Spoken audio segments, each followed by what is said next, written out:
और कौन से देश हैं? इजराइल कैसा लगता है आप लोग को? बहुत दूसरों की हेल्प करता है या ऐसी तैसी कर देता है? वो दूसरे देशों के अंदर घुस के मार के आता है। वो ये नहीं कहता कि हम कुछ नहीं करेंगे, हम ये करेंगे वो करेंगे, वो कहता नहीं। पहली बात तो वो ऐसा खुंदकी देश है, गजनी टाइप का देश है वो नोट कर लेता है।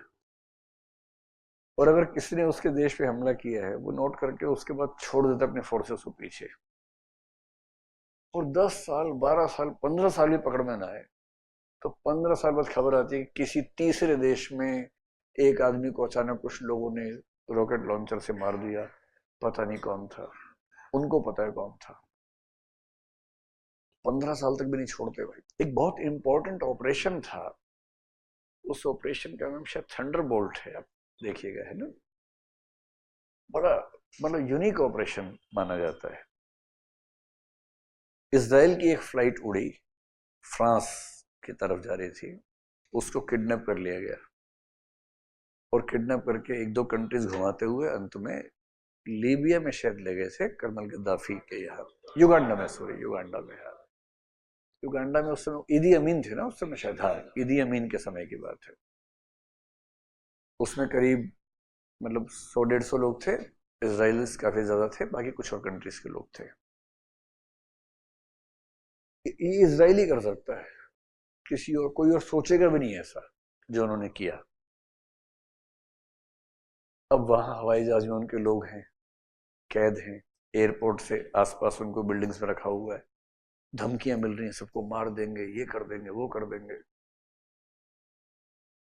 तो इजराइल की सेना ने क्या किया, एक ऑपरेशन किया।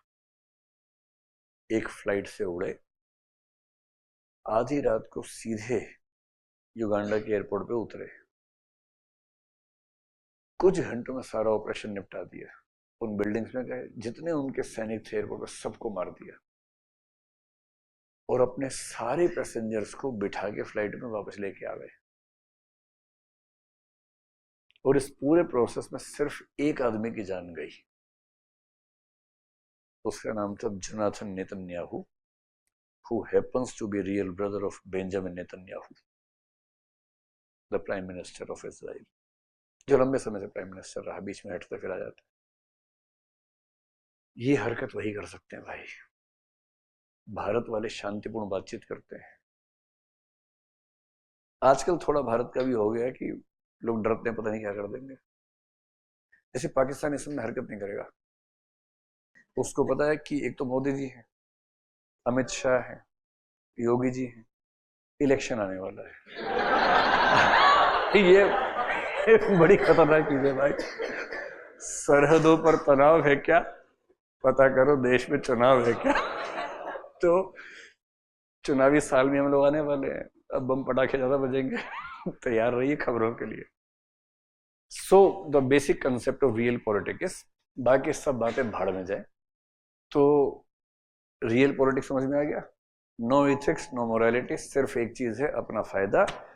और अगर जमीन कम है और जमीन चाहिए, एक परमाणु बम फेंको साथ के देश में, खेत बन गए, अब वहां करो खेती, ऑर्गेनिक फार्मिंग करो उसके बाद वहां।